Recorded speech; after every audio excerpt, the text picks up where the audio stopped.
Good morning students. आज हम पढ़ेंगे आपके व्याकरण का 4th चैप्टर जिसका नाम है संज्ञा नाउन। चित्रों के नीचे लिखे निम्न वाक्यों में प्रयुक्त रंगीन शब्दों को ध्यान से देखिए। हम दिल्ली पहुंच गए, वह आलू खरीद लाई, आशा ने अशोक से कहा, बस रुक गई। तो यहाँ पर दिल्ली क्या है? स्थान। आलू क्या हो गया? वस्तु हो गई। आशा और अशोक क्या हो गए? प्राणी हो गए। और बस क्या हो गई हमारी? क्या हो गई बताओ? वस्तु हो गई। तो इन वाक्यों में आए रंगीन शब्द दिल्ली, आलू, आशा, अशोक और बस क्या है? नाम हो गए। किस तरह के नाम हो गए? स्थान के नाम हो गए, वस्तु के नाम हो गए, प्राणी के नाम हो गए और वस्तु के नाम हो गए। तो नाम संज्ञा कहलाते हैं। क्या कहलाते हैं? हमारे नाम संज्ञा कहलाते हैं। हम जो कुछ देखते हैं और अनुभव करते हैं उनके और मन के भावों के भी नाम होते हैं। इन्हें हम क्या कहते हैं? संज्ञा। हम जो भी देखते हैं, अनुभव करते हैं या फिर जो हमारे मन के भाव होते हैं वो सब क्या होते हैं? संज्ञा होते हैं, क्योंकि उनके अपने अपने क्या होते हैं? नाम होते हैं। जिस भी वस्तु, व्यक्ति, स्थान, प्राणी और अवस्था का नाम होगा वो क्या होगी? हमारी संज्ञा होगी।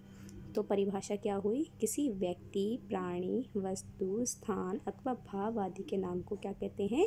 संज्ञा कहते हैं।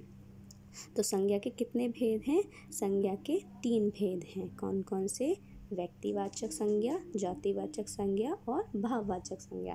पहले हम पढ़ेंगे व्यक्तिवाचक संज्ञा। परिभाषा क्या है इसकी?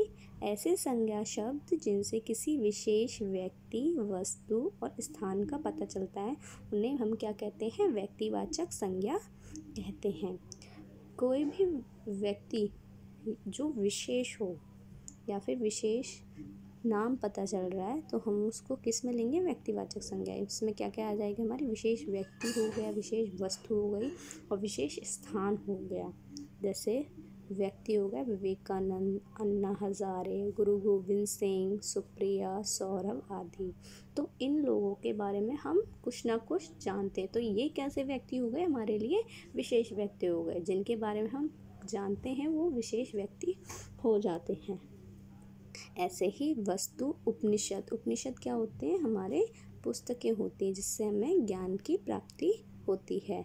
दालचीनी, समोसा, तो इनके बारे में सबको पता है। तो ये भी क्या हो गई? विशेष वस्तु हो गई। स्थान, मेरठ, वाराणसी, जयपुर, अमेरिका, इनकी अपनी अपनी विशेषताएं हैं।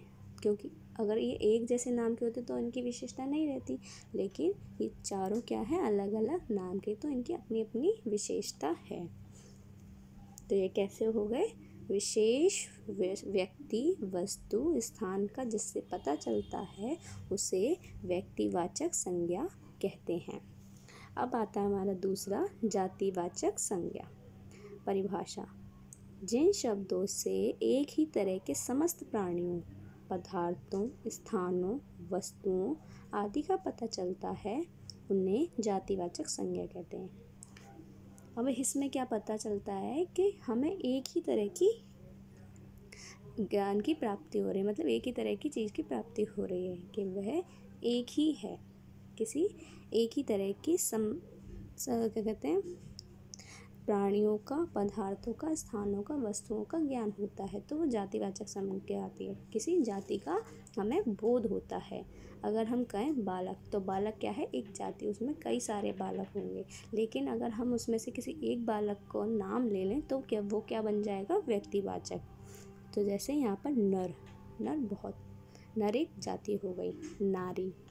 नारी भी जाति होगी। बालक, बालिका, पशु, पक्षी, मछली, कुत्ता, चींटी आदि।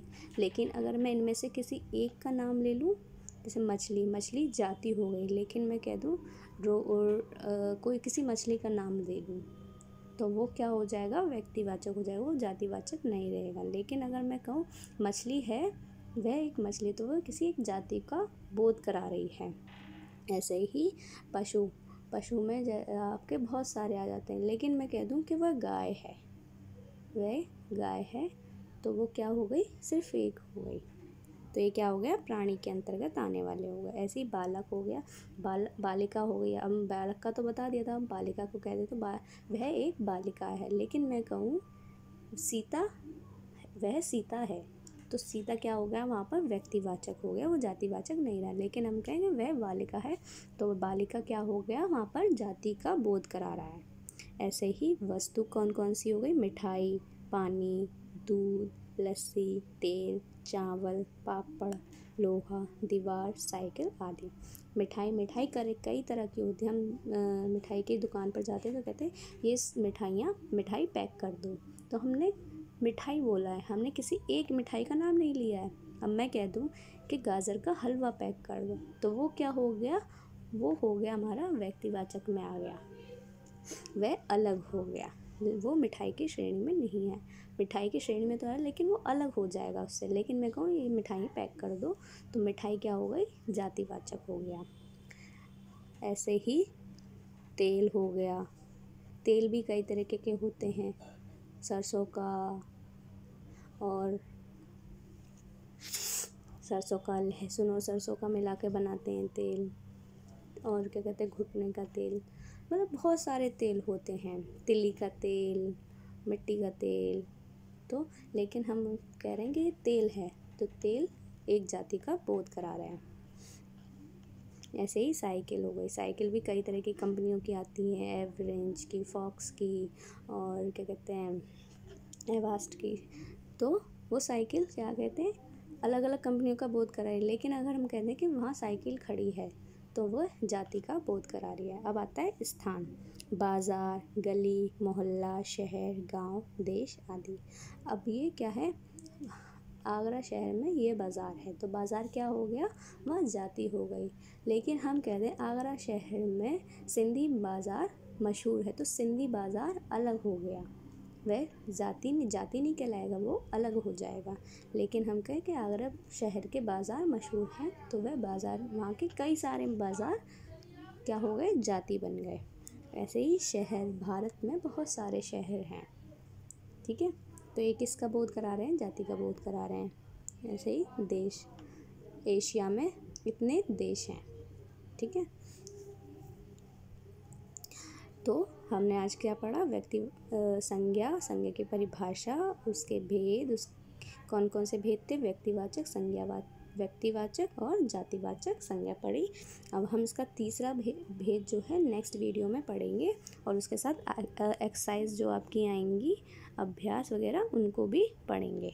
Thank you.